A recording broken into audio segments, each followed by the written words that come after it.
అందరికీ నమస్తే. Welcome to T-SAT. ప్రతిష్టాత్మకంగా టెట్ అభ్యర్థుల కోసం టీశాట్ అందిస్తున్నటువంటి ఓరియంటేషన్ కార్యక్రమానికి స్వాగతం. ఈ వీడియోలో మనం సైన్స్ కాంటెంట్లో అత్యంత ప్రధానమైనటువంటి అయస్కాంతత్వానికి సంబంధించినటువంటి అంశాలు తెలుసుకునే ప్రయత్నం చేద్దాం. ఇక్కడ శాస్త్రీయ విజ్ఞాన రంగంలో పశువుల కాపరుల ద్వారా అందినటువంటి ఒక అద్భుత ఆవిష్కరణగా మనకి ఇక్కడ అయస్కాంతత్వము అనేటటువంటి కాన్సెప్ట్ కనిపిస్తుంది. దీనిని ఇంత క్రితమే చెప్పుకుంటున్నట్లుగా పశువుల కాపరులు కనుగొన్నటువంటి అంశాన్ని ఇక్కడ మనం గమనించాలి. వారి చెప్పులకు ఉన్నటువంటి శీలలు వంటివి ఇనుప వస్తువులు కొన్ని రకాలైనటువంటి రాళ్లకు అతుక్కున్నట్లుగా గమనించడం జరిగింది. వాటికి సంబంధించినటువంటి పరిశీలనలు మరియు పరిశోధనల ద్వారా అయస్కాంతత్వము అనేటటువంటి అంశము ప్రపంచానికి తెలియరావడం జరిగింది.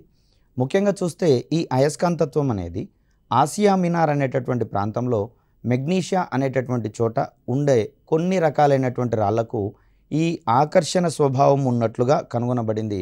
ఈ రాళ్ళనే మనము సహజ అయస్కాంతాలుగా చెప్తాము. వీటిని మనము లోడ్ స్టోన్స్ అనేటటువంటి పేరుతో పిలుస్తాం. సో ఈ రాళ్ళ యొక్క స్వభావం ఏమిటంటే ఇవి ఇనుప ఖనిజానికి సంబంధించినటువంటి రాళ్ళుగా కనుగొనడం జరిగింది. వాటికే మనం మ్యాగ్నెటైట్ అనేటటువంటి పేరును పెట్టుకోవడం జరిగింది. ఈ రాళ్లకు ఉండేటటువంటి ఈ ఆకర్షణ స్వభావానికి అయస్కాంతత్వము మ్యాగ్నెటిజం అనేటటువంటి పేరు పెట్టడం జరిగింది. సో ఇవి ఇక్కడ ఉండేటటువంటి ఏరియాలోని కీలకమైన అంశాలు.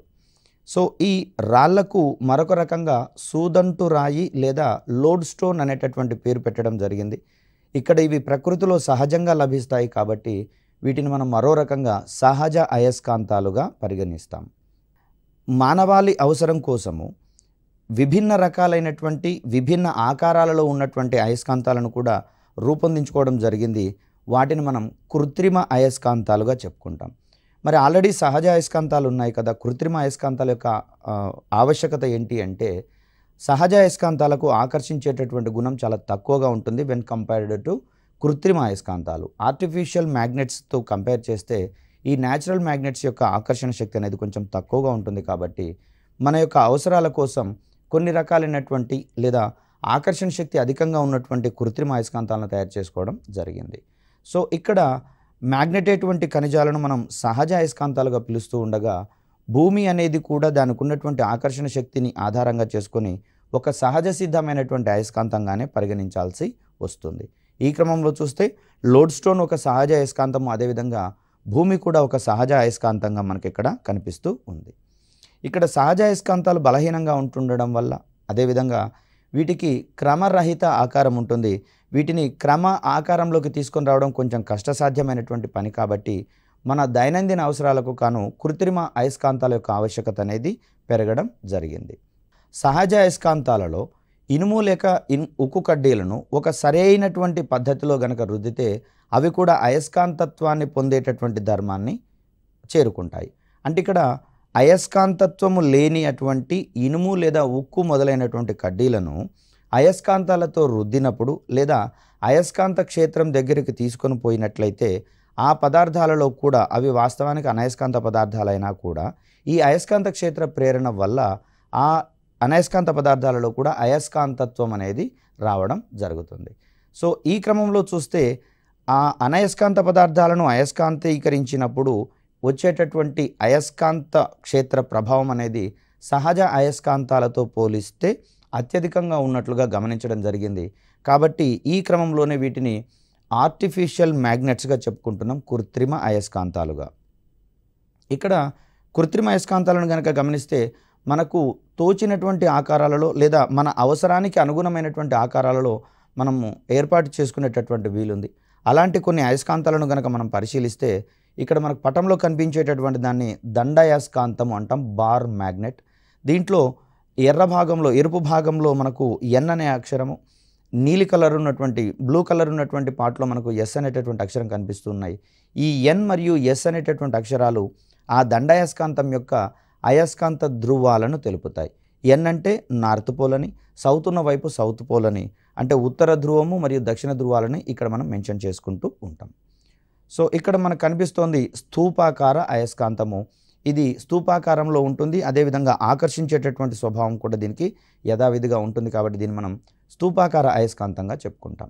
అదేవిధంగా కొన్ని ప్రత్యేక పరిస్థితులలో గోళాకార అయస్కాంతాలను కూడా తయారు చేసుకునేటటువంటి సౌలభ్యం మనకుంది.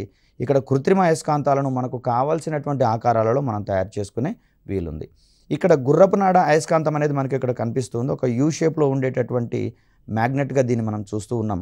లేదా బార్ మ్యాగ్నెట్ బారుగా ఉంటుంది, దానినే వంచినట్లయితే యూ ఆకారంలో ఉంచినట్లయితే అది గుర్రపు నాడ అయస్కాంతంగా పనిచేస్తుంది. హార్ష్ షూ మ్యాగ్నెట్ అంటాము. ఇక్కడ మిగిలిన వాటితో పోలిస్తే హార్ష్ షూ మ్యాగ్నెట్ యొక్క ఆకర్షణ శక్తి అనేది కొంచెం అత్యధికంగా ఉన్నట్లుగా పరిగణించాల్సి వస్తుంది. మరొకటి చూస్తే ఇక్కడ వలయాకార అయస్కాంతము. దీన్ని మనం స్పీకర్స్లలో, సౌండ్ బాక్స్లలో ఎక్కువగా వినియోగిస్తున్నటువంటి అంశం మనందరికీ తెలిసిందే.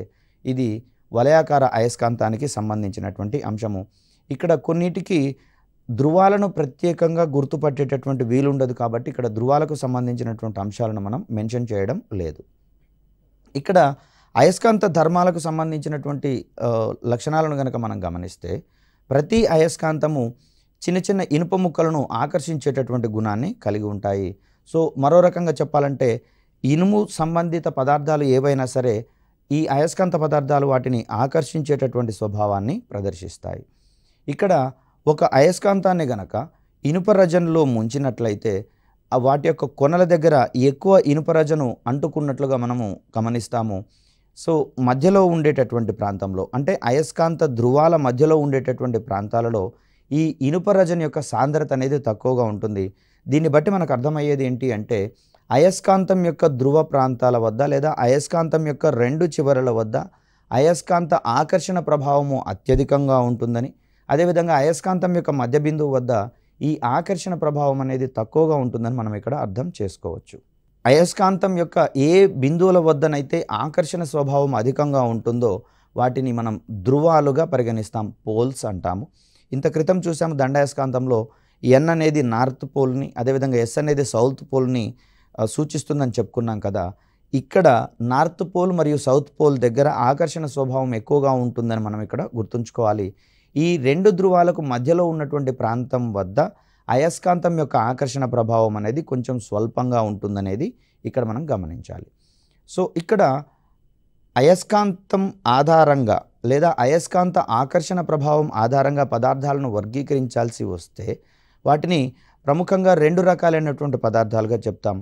ఏవైతే అయస్కాంతాల చేత ఆకర్షించబడతాయో వాటిని మనం అయస్కాంత పదార్థాలుగా చెప్తాం. అంటే ఇనుము మరియు నికెల్ వంటివి మనకి ఇక్కడ అయస్కాంత పదార్థాలుగా కనిపిస్తూ ఉన్నాయి. అదేవిధంగా ఆల్నికో అనేటటువంటి అల్యూమినియం, నికెల్, కోబాల్టుల యొక్క మిశ్రమ లోహమైనటువంటి ఆల్నికో అనేది కూడా మనకు అయస్కాంత పదార్థంగా పరిగణించబడుతుంది. ఇక్కడ ఏ పదార్థాలైతే అయస్కాంతం చే ఆకర్షించబడవో అంటే అయస్కాంత పదార్థాలచే ఆకర్షించబడినటువంటి పదార్థాలను మనం ఇక్కడ అనయస్కాంత పదార్థాలు అంటాం. నాన్ మ్యాగ్నెటిక్ సబ్స్టాన్సెస్ లేదా మెటీరియల్స్ అనవచ్చు. ఇక్కడ కాగితం కావచ్చు, కొయ్య కావచ్చు, అల్యూమినియం, ఇత్తడి, బంగారం ఇవేవి కూడా అయస్కాంత పదార్థాలచే ఆకర్షించబడవు కాబట్టి వీటిని మనము అనయస్కాంత పదార్థాలుగా మనం ఇక్కడ పరిగణించాల్సి వస్తుంది. ఇక్కడ అయస్కాంతానికి సంబంధించినటువంటి ధర్మాలను తెలుసుకునే ప్రయత్నం చేస్తూ ఉన్నాం. ఏదైనా ఒక దండాయస్కాంతాన్ని కావచ్చు లేదా ఒక సూచి వంటి ఆకారంలో ఉన్నటువంటి అయస్కాంతాన్ని కావచ్చు స్వేచ్ఛగా వేలాడదీసినట్లయితే, స్వేచ్ఛగా అంటే అది ఏ ఇతర అయస్కాంత క్షేత్రాల ప్రభావం లేకుండా ఉన్నటువంటి పరిస్థితులలో దాన్ని వేలాడదీస్తే అది భూమి యొక్క ఉత్తర దక్షిణ దిశలను సూచిస్తూ నిశ్చల స్థితికి రావడాన్ని మనం గమనించవచ్చు. సో ఆ క్రమంలో చూస్తే అయస్కాంతం యొక్క ఉత్తర దక్షిణ ధృవాలు ఎల్లప్పుడూ కూడా భూమి యొక్క ఉత్తర దక్షిణ దిశలలో నిశ్చల స్థితికి వస్తున్నట్లుగా భావించాల్సి వస్తుంది. అంటే ఈ క్రమంలో చూస్తే భూమి అనేది ఒక సహజ అయస్కాంతం అని ఇంత క్రితమే చెప్పుకున్నాం కదా. సో ఆ విధంగా ఈ అయస్కాంతం భూ అయస్కాంతం యొక్క ఉత్తర దక్షిణ ధృవాల యొక్క ప్రభావం వల్ల ఈ అయస్కాంత సూచి కూడా ఆ దిశలలో అది నిశ్చల స్థితికి వచ్చేటటువంటి ధర్మాన్ని ప్రదర్శిస్తుంది. సో ఈ ధర్మాన్ని బేరేజు వేసుకొని అయస్కాంత దిక్సూచిని తయారు చేయడం జరిగింది. దీని ద్వారా భూమి మీద మనకు తెలియనటువంటి ప్రాంతంలో దిక్కుల యొక్క దిశను మనం తెలుసుకునేటటువంటి వీలుంటుంది. అంటే ఎటువైపు ఏ దిక్కు ఉందనేటటువంటి ఓరియంటేషన్ మనం అర్థం చేసుకునేటటువంటి ప్రయత్నం చేస్తాం. ఇక్కడ అయస్కాంత ధర్మాలకు సంబంధించినటువంటి మరిన్ని అంశాలను కనుక గమనిస్తే ఈ అయస్కాంత ధృవాలు సౌత్ మరియు నార్త్ అనేటటువంటి పేర్లతో చెప్పుకున్నాం కదా. సో ఈ ఓరియంటేషన్లో ఏవైనా రెండు సజాతి అయస్కాంత ధృవాలు వికర్షించుకున్నట్లుగా మనం చూస్తాం. అంటే రెండు సజాతి అయస్కాంత ధృవాలను అంటే నార్త్ కావచ్చు లేదా సౌత్ ధృవాలను గనక ఒకదానికొకటి దగ్గరగా తీసుకుని వస్తే అవి రెండు ఒకదానినొకటి దూరంగా నెట్టివేసుకునేటటువంటి ప్రయత్నం చేస్తాయి. ఇది ప్రధానంగా ఆ రెండు ధృవాల మధ్య ఏర్పడేటటువంటి వికర్షణ బలాల ప్రభావం అని మనం ఇక్కడ చెప్పవచ్చు. మరో రకంగా సజాతి ధృవాలు వికర్షించుకుంటాయని చెప్తాము. అదే విజాతి ధృవాలను గనక ఒకే దగ్గరికి తీసుకుని వస్తే అవి రెండు ఒకదాన్నొకటి ఆకర్షించుకునేటటువంటి స్వభావాన్ని కలిగి ఉంటాయి. అంటే ఉత్తర ధ్రువం దగ్గరికి దక్షిణ ధ్రువాన్ని తీసుకొని వచ్చినా, దక్షిణ ధ్రువం వద్దకి ఉత్తర ధ్రువాన్ని తీసుకొని వచ్చినా కూడా అవి రెండు ఒకదానినొకటి ఆకర్షించుకునేటటువంటి స్వభావాన్ని ప్రదర్శిస్తాయి. దీనినే మనం అయస్కాంత ధృవాల యొక్క సూత్రంగా చెప్తాం. ఈ ఓరియంటేషన్లోనే అయస్కాంతత్వానికి ఖచ్చితమైనటువంటి పరీక్ష ఏంటి అంటే ఆకర్షణ బలం కాకుండా వికర్షణ బలాన్ని మనం అక్కడ ప్రముఖంగా ప్రస్తావించాల్సి వస్తుంది. మరొక అంశాన్ని చూస్తే ఒక అయస్కాంతాన్ని గనక మనం మధ్య భాగానికి విడగొట్టినట్లయితే అక్కడ ఒకే ఉత్తర ధ్రువము ఒకే దక్షిణ ధ్రువము విడిపడతాయంటే అటువంటి పరిస్థితి ఉండదండి. ఏక ధ్రువము ఉన్నటువంటి అయస్కాంతాలు ప్రకృతిలో వ్యవస్థితం కావు. ఈ క్రమంలో చూస్తే అక్కడ విడగొట్టినటువంటి పరిస్థితులలో ఒకవైపు సౌత్ పోల్ కనుక ఎగ్జిస్ట్ అవుతే విడిపోయినటువంటి ప్రాంతం దగ్గర ఆటోమేటిక్గా నార్త్ పోల్ అనేది ఏర్పడుతుంది. సో అయస్కాంతం ఉంటే గనక రెండు ధ్రువాలతో మాత్రమే వ్యవస్థితం అవుతుంది. ఏక ధ్రువం ఉన్నటువంటి అయస్కాంతం అనేది మనకు అక్కడ ఎగ్జిస్టెన్స్ అనేది ఉండదు. అవి రెండు విడివిడిగా ఉండనటువంటి పరిస్థితి మనకు అక్కడ కనిపిస్తుంది. సో ఇక్కడ అయస్కాంత ప్రేరణ అంటే ఏంటంటే ఏదైనా ఒక అయస్కాంతం యొక్క ప్రభావం వల్ల ఇతర వస్తువులలో సైతం ఈ అయస్కాంతీకరణ లేదా అయస్కాంత లక్షణాలు కనిపిస్తే దాన్ని అక్కడ అయస్కాంత ప్రేరణగా చెప్తాము. సో దీనికి సంబంధించినటువంటి కొన్ని అంశాలను గమనిద్దాం. ఒక బిందువు వద్ద ఉంచినటువంటి ప్రమాణ ఉత్తర ధ్రువంపై పనిచేసేటటువంటి బలాన్ని మనం ఇక్కడ ఆ బిందువు వద్ద ప్రేరణ క్షేత్రం అయస్కాంత ప్రేరణ క్షేత్రంగా చెప్తాం. ఇక్కడ క్షేత్రానికి సంబంధించి చూస్తే ఒక అయస్కాంతం చుట్టూత ఎంత పరిధిలో దాని యొక్క ఆకర్షణ ప్రభావం అనేది ఉంటుందో ఆ ప్రదేశం మొత్తాన్ని కూడా మనం ఇక్కడ అయస్కాంత క్షేత్రంగా చెప్తాం. ఇక్కడ అయస్కాంత ప్రేరణ క్షేత్రాన్ని బి అనేటటువంటి అక్షరంతో సూచిస్తాము. దీనికి బి = E/m అనేటటువంటి ఒక ఫార్ములా తోటి ఒక క్షేత్రం యొక్క అయస్కాంత ప్రేరణ క్షేత్రాన్ని మనం ఇక్కడ కనుక్కునే ప్రయత్నం చేయవచ్చు. ఇక్కడ అయస్కాంత ప్రేరణ యొక్క ప్రమాణాలను గనక గమనిస్తే ఎస్ఐ ప్రమాణాలకు సంబంధించి Nm/మీటర్ అనేటటువంటిది ఇక్కడ ఎస్ఐ ప్రమాణంగా కనిపిస్తుంది. దీనిని మనం మరో రకంగా వెబర్/మీటర్² అనేటటువంటి ప్రమాణంగా చెప్పవచ్చు. మరో రకంగా దీన్ని టెస్లా అనేటటువంటి ప్రమాణంగా తెలియజేస్తాం. ఇక్కడ అయస్కాంత ప్రేరణ క్షేత్రము అనేది ఎల్లప్పుడూ కూడా ఒక సదిశ రాశిగా గమనించబడుతుంది. అంటే దీనికి దిశ ఉంటుంది, అదేవిధంగా పరిమాణం కూడా ఉంటుంది. కాబట్టి దీన్ని మనం సదిశ రాశిగా భావిస్తూ ఉంటాము. ఈ దిశ ఎల్లప్పుడూ కూడా ఆ అయస్కాంత క్షేత్రం మీద ప్రయోగించబడేటటువంటి బల దిశకు సమాంతరంగా ఉంటున్నట్లుగా మనం గమనించాల్సి ఉంటుంది.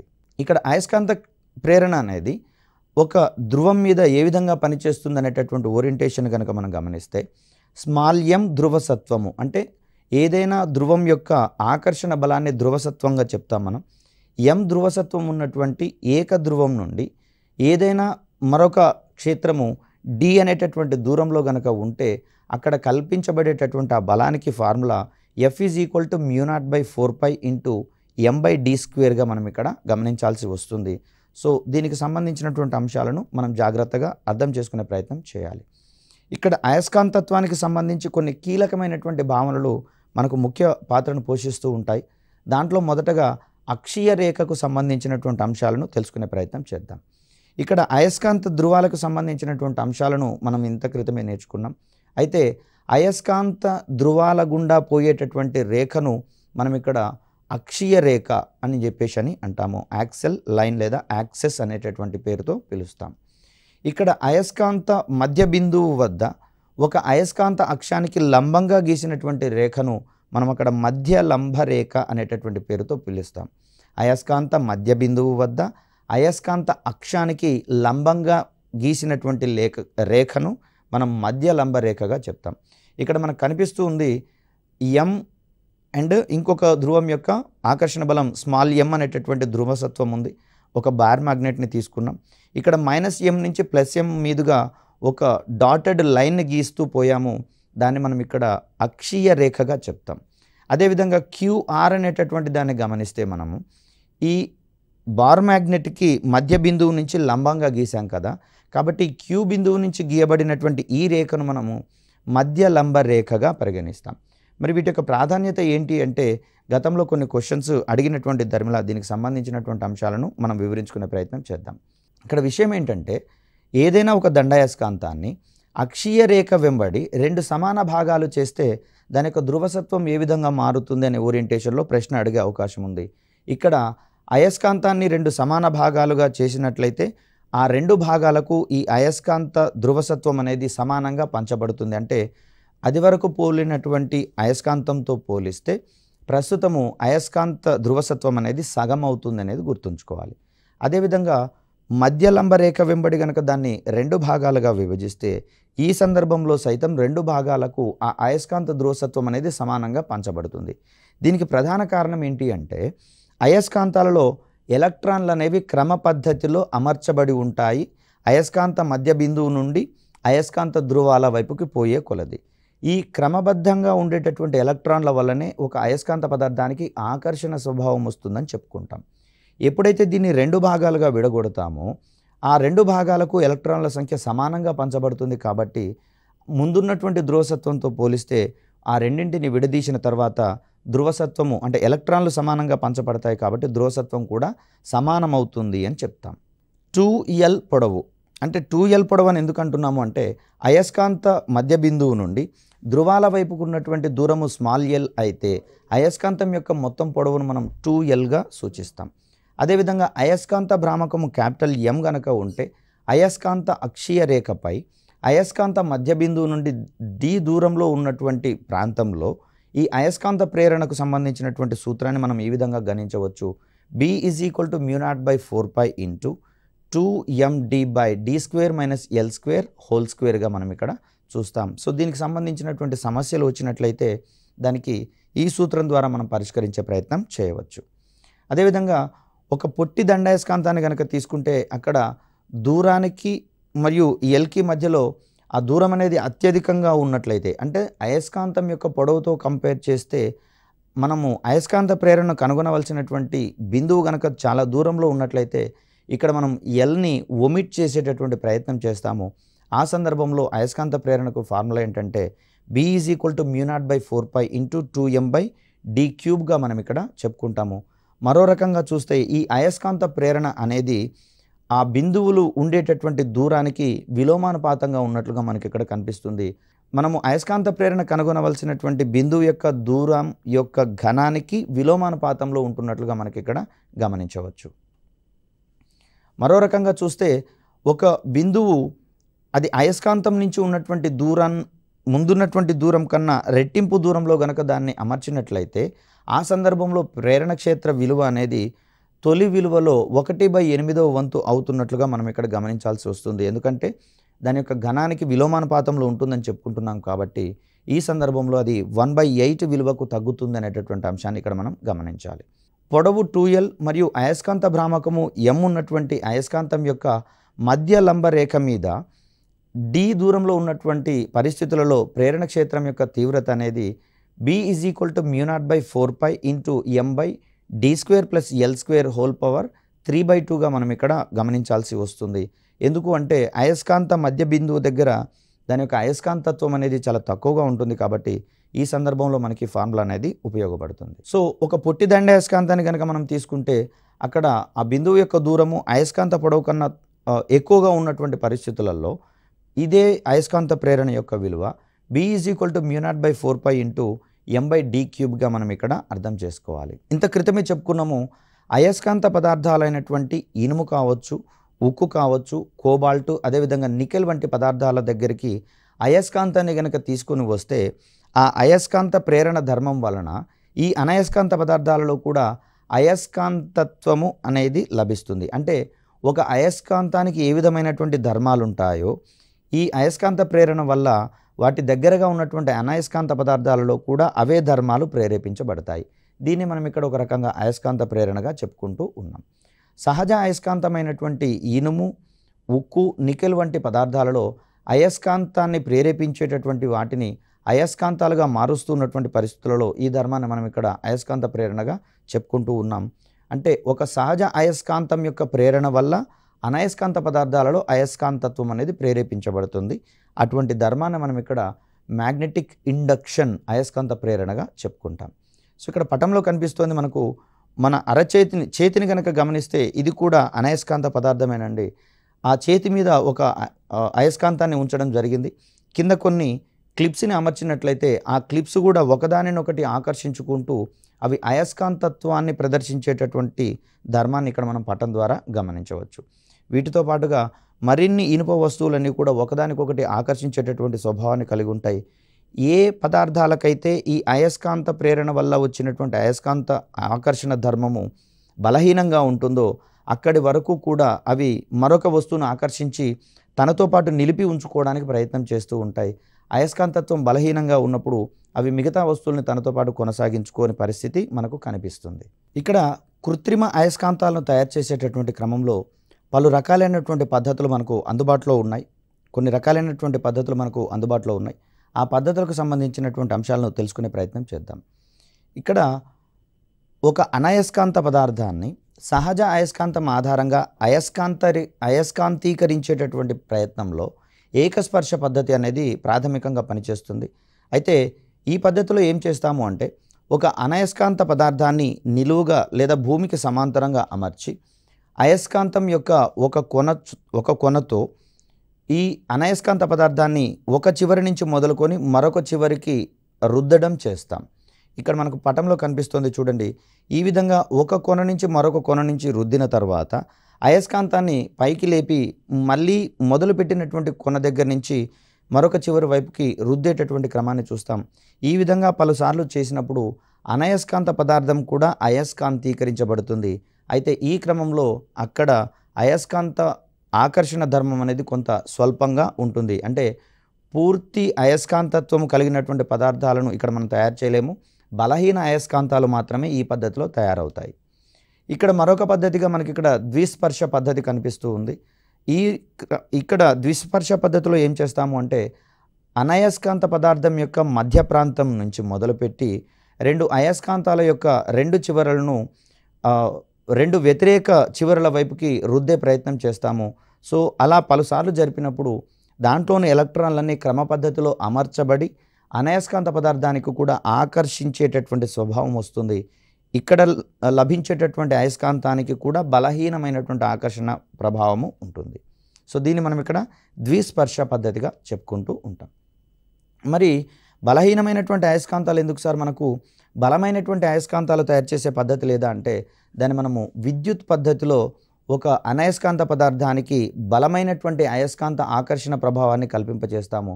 అంటే విద్యుత్ పద్ధతిలో తయారు చేసేటటువంటి అయస్కాంతాలు బలమైనటువంటి అయస్కాంత పదార్థాలుగా ప్రవర్తిస్తాయి. ఇక్కడ మనం చూస్తే ఒక రాగి తీగను ఒక అనయస్కాంత పదార్థం చుట్టూతా చుడతాము. చుట్టిన తర్వాత ఆ రాగి తీగలోకి లేదా తీగలోకి మనము విద్యుత్తుని ప్రవహింపచేసినట్లయితే ఆ విద్యుత్తు ప్రవహించేటటువంటి తీగ చుట్టూతా కొంత అయస్కాంత క్షేత్రం ఏర్పడుతుందనేది మనందరికీ తెలుసు. అలా వచ్చేటటువంటి అయస్కాంత క్షేత్ర ప్రభావం వల్ల అనయస్కాంత పదార్థంలో కూడా అయస్కాంత క్షేత్రం ప్రేరేపించబడుతుంది. ఈ సందర్భంలో అది ఒక బలమైనటువంటి అయస్కాంతంగా ప్రవర్తిస్తుంది. అదేవిధంగా శాశ్వత అయస్కాంతాలు తయారు చేసేటటువంటి క్రమంలో ఇక్కడ విద్యుత్ పద్ధతి అనేది మనకు చాలా శ్రేష్టమైనటువంటిది. సో పెద్ద పెద్ద క్రేన్లలో సైతము మనం ఇక్కడ ఎలక్ట్రోమాగ్నెట్స్ని ఎక్కువగా వాడుతున్నటువంటి పరిస్థితి మనకు కనిపిస్తూ ఉంటుంది. మన అవసరం తీరిన తర్వాత ఆ అయస్కాంతం యొక్క ఆకర్షణ బలంతో మనకు అవసరం లేనట్లయితే ఈ పద్ధతి మనకు చాలా శ్రేష్టమైనది. అంటే ఒక అనయస్కాంత పదార్థం చుట్టూతా చుట్టబడినటువంటి తీగ చుట్టలోకి విద్యుత్తుని ప్రవహింపచేసినంతసేపు ఆ పదార్థానికి ఆకర్షించేటటువంటి స్వభావం ఉంటుంది. విద్యుత్తును కనుక తొలగించినట్లయితే అది అనయస్కాంతంగా మారిపోతుంది. ఈ సందర్భంలో మెత్తటి ఇనుప వస్తువుల చుట్టూతా ఈ రకమైనటువంటి అమరికను కనుక చేస్తే అవి బలమైనటువంటి విద్యుత్ అయస్కాంతాలుగా ప్రవర్తిస్తాయి. అయస్కాంతం చుట్టూతా ఉండేటటువంటి ఆ తీగలో విద్యుత్ ప్రవాహాన్ని కనుక నిలుపుదల చేసినట్లయితే అది తిరిగి మళ్ళీ అనయస్కాంత పదార్థంగా మారిపోతుంది. సో ఇలా మనము మన అవసరాలకు అనుగుణంగా వాటి యొక్క అయస్కాంత ఆకర్షణ ధర్మాలను మనము చేపట్టి మన యొక్క దైనందిన అవసరాలకు వాటిని వినియోగించుకునేటటువంటి వీలు ఉంది. ఒక గుర్రపునాడ అయస్కాంతాన్ని తీసుకున్నాం ఇక్కడ మనం. సో దీంట్లో ఈ గుర్రపునాడ అయస్కాంతంలో ఒక ధర్మం ఏంటంటే 2 ధ్రువాల మధ్య దూరం అనేది చాలా తక్కువగా ఉంటుంది. ఎప్పుడైతే ఒక అయస్కాంత ధ్రువాల మధ్య దూరం చాలా తక్కువగా ఉంటుందో దాని యొక్క ఆకర్షణ పరిధి అనేది చాలా ఎక్కువగా ఉంటుంది. కాబట్టి ఇక్కడ కొంతసేపు వాటిని అలాగే ఉంచినట్లయితే అవి ఆకర్షించినటువంటి ఇనుప మేకులలో కూడా అయస్కాంతత్వం అనేది కొంతకాలం పాటు నిలిపి ఉంచబడుతుంది. ఈ రకమైనటువంటి పద్ధతిని మనం ప్రేరణ పద్ధతిలో ప్రేరణ పద్ధతిలో అయస్కాంతాలను తయారు చేసేటటువంటి పద్ధతిగా మనం ఇక్కడ చెప్తామైతే ఈ క్రమంలో కూడా వాటికి బలహీనమైనటువంటి అయస్కాంతత్వమే ఏర్పడుతుంది. ఇలా అయస్కాంతానికి సంబంధించినటువంటి అనేకమైనటువంటి కీలక అంశాలు మనకు ఎగ్జామినేషన్ పాయింట్ ఆఫ్ వ్యూలో అడిగేందుకు అవకాశం ఉంది. కాబట్టి ఈ పాఠ్యాంశాలు అనేవి మీకు టెట్ ఓరియంటేషన్లో సక్రమంగా మీ యొక్క స్కోర్ని పెంచడానికి ఉపయోగపడుతున్నాయని ఆశిస్తూ ఉన్నాం. మరొక వీడియోతో మీ ముందుకు వచ్చే ప్రయత్నం చేస్తాం. అప్పటి వరకు సెలవు. ధన్యవాదాలు.